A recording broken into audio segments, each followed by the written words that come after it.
ओम नमः शिवाय। जय श्री राम साथियों। आज हम बात करते हैं शनि का जो दोष है उसको दूर करने के बारे में। देखो, हमारे जो शनि हैं इनको न्याय का देवता बोला गया है और इनका जो साप्ताहिक दिन है वो शनिवार होता है। और ये जो है एक राशि के ऊपर जीवन में मिनिमम 3 बार इनका जो है चक्र आ जाता है। सवा सवा 7 साल के लिए ये जो है शनि लगते हैं, यानी कि एक व्यक्ति के ऊपर जीवन में 3 बार ये लगते हैं। तो पहला तो ये होता है, यानी कि ये जो जन्म से 12 वर्ष की अवस्था होती है उसमें रहते हैं शनि। तो उस समय जो है आप माता पिता के कंट्रोल में रहते हैं। बालक जो है वो माता पिता की निगरानी में रहता है, इसलिए उस समय उसके ऊपर कोई खास प्रभाव इनका पड़ता नहीं है। और एक जो होता है ये बुढ़ापे में आखिरी चरण में होते हैं, तो उस समय जो उस परमात्मा के कंट्रोल रहता है, यानी कि उसका जो वो ख़त्म हो चुका होता है, इसलिए उस समय भी ज़्यादा प्रभाव नहीं पड़ता है।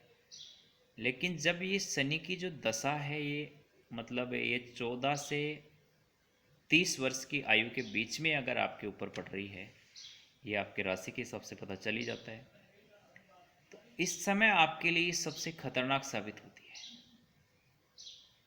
इसलिए आपको इसका दुष्परिणाम ना भुगतना पड़े, क्योंकि इस समय आपको पता भी नहीं चलेगा। आप किसी से राम राम करेंगे और उसको बार बार सुनेगा।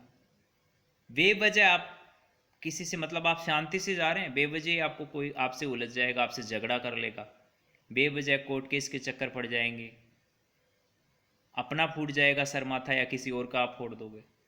इस तरह की घटनाएं होती हैं। कोई एक्सीडेंट वगैरह हो जाएगा अचानक से, कोई बड़ी धनहानि हो जाएगी, आप जुए सट्टे के लालच में आके कुछ कोई बड़ा अपना नुकसान कर लेंगे। तो शनि बहुत घसीटता है, रगड़ता बहुत है, क्योंकि न्याय का देवता है। आपको इस जन्म का तो पता होता है भाई इस जन्म में आपने कोई बुरा कर्म नहीं किया, लेकिन ये तो जन्म जन्मांतर की कर्म लेके चलता है ना, क्योंकि आत्मा है वो आपकी जन्म जन्मांतर से, शरीर तो बदल रहा है लेकिन आत्मा तो वही है ना, इसलिए उसके साथ जन्म जन्मांतर के कर्म जुड़े हुए होते हैं। तो ये न्याय चक्र के अंदर जब हम होते हैं तो हमें वो परिणाम भुगतने पड़ते हैं। और शनि जो देवता है वो किसी को बख्शते नहीं है। राहु और केतु ये दोनों इनके सहयोगी हैं, ये पूरा सहयोग करते हैं इनका। और ये जो व्यवस्था है वो सृष्टि में न्याय के संचालन के लिए है, इसलिए इसका परिणाम तो आपको भुगतना होगा अगर आपने कोई गलत कर्म किया है तो। लेकिन इसको कुछ कम किया जा सके, जैसे आप परमात्मा की शरण में चले गए, आप अनन्य भक्त हैं, तो इसका मतलब कोई अन्य उपाय निकाल लिया जाए जिससे आपको तकलीफ कष्ट कम हो। तो हमारे जो महादेव हैं और शनि की जो वार्ता हुई उसमें कुछ उपाय इन्होंने बताए कि किस प्रकार से ये अपने न्याय चक्र में मतलब किन लोगों को छूट मिलती है। तो ये उपाय हैं छोटे छोटे, वो आप करना, जिससे आपको जो शनि की जो 7.5 लगती है उसमें आपको तकलीफ है वो कम हो। शनि और कलयुग के अंदर जो शनि का प्रभाव सबसे ज़्यादा रहता है, इसीलिए तो देखो ना, अब कानून प्रधानमंत्री को भी हथकड़ी डाल सकता है, इतनी पावर होती है। जो कानून बनाने वाला है उसको भी घसीट सकता है।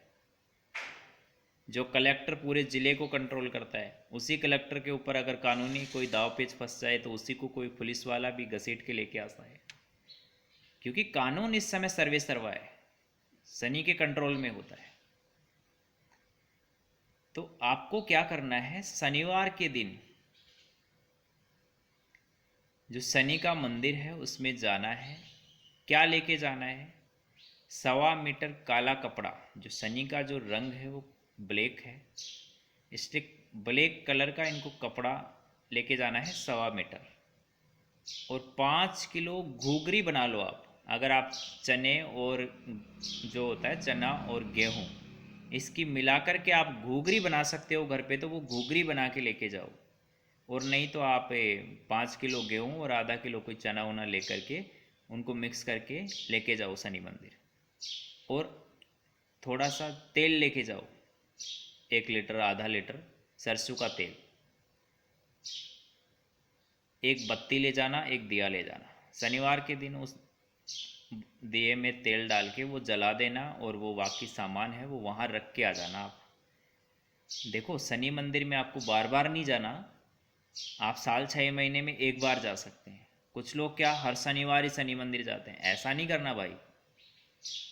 ऐसा अगर करोगे, हर शनिवार शनि मंदिर जाओगे, तो आपको उल्टा प्रॉब्लम ज़्यादा हो जाएगी, कोर्ट केसेस के चक्कर पड़ जाएंगे आप। तारीख पे तारीख, तारीख पे तारीख मिलती रहेगी, ज़िंदगी ख़राब हो जाएगी आपकी। देखो, FY थाने के अंदर कब जाना चाहिए? जब आपको कोई प्रॉब्लम है, आपको पुलिस की सहायता लेनी है तब। ऐसे ही आप फालतू में चक्कर काटने जाओगे तो आप खुद फंस जाओगे। इसलिए शनि मंदिर में रोज़ नहीं जा जाता है। हर शनिवार कोई रोज़ मंदिर में हाजिरी नहीं लगानी है शनि मंदिर में। प्रतिदिन आप जा सकते हैं, महादेव के मंदिर जाइए, राम जी के मंदिर जाइए, कृष्ण जी के मंदिर जाइए, बालाजी के मंदिर जाइए। शनि मंदिर और भैरव मंदिर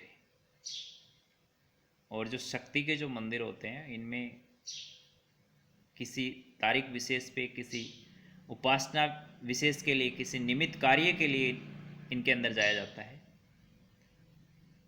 तो आप ये उपाय करिए, और घर पे आप अपने खेत में देखिए, अपने आसपास देखिए, चींटी जो होती है ना, काली चींटी, इसको आटा डालिए आप। कोए जो होते हैं उनको रोटी खिलाइए। अब कौवे तो मिलते नहीं हैं आजकल, नहीं आते हैं, ख़त्म हो गए हर जगह। तो काला जो कुत्ता होता है, वैसे आप किसी भी कुत्ते को रोटी दे सकते हैं, लेकिन काला जो कुत्ता है वो शनि से रिलेट करता है डायरेक्ट। इसलिए शनिवार को आप रोटी चौपड़ के उसमें गुड़ का थोड़ा सा टुकड़ा डाल के उसको खिला दीजिए काले कुत्ते को। आजकल लोग क्या करते हैं, बिस्कुट खिला देते हैं। बिस्कुट नहीं खिलाना है भाई, वो बिस्कुट अलग चीज़ है। बिस्कुट अगर आप किसी को रोज़ डालोगे तो उसको क्या होगा, प्रॉब्लम हो जाएगी उसको। इससे आपको जो बेनिफिट होना था वो बेनिफिट नहीं होगा, और आपका कर्म बिगड़ जाएगा। इससे तो शनि जो महाराज हैं वो और क्रोधित हो जाएंगे। इसलिए उसको रोटी डालिए, जिस नाज के आप खाते हैं, गेहूं की डालिए, बाजरे की डालिए, मक्का की डालिए। तो इस तरह से अगर शनि की आपके पर 7.5 चल रही है या कोई दशा चल रही है, तो ये उपाय करिए और निश्चित हो जाइए। ज़्यादा आपको कोई तकलीफ़ होगी नहीं, आप मस्त रहेंगे, खुश रहेंगे। तकलीफ़ आएगी ज़रूर, लेकिन आपको पता भी नहीं चलेगा, ऐसे दूर हो जाएगी तकलीफ़। धन्यवाद। जय हिंद, जय भारत।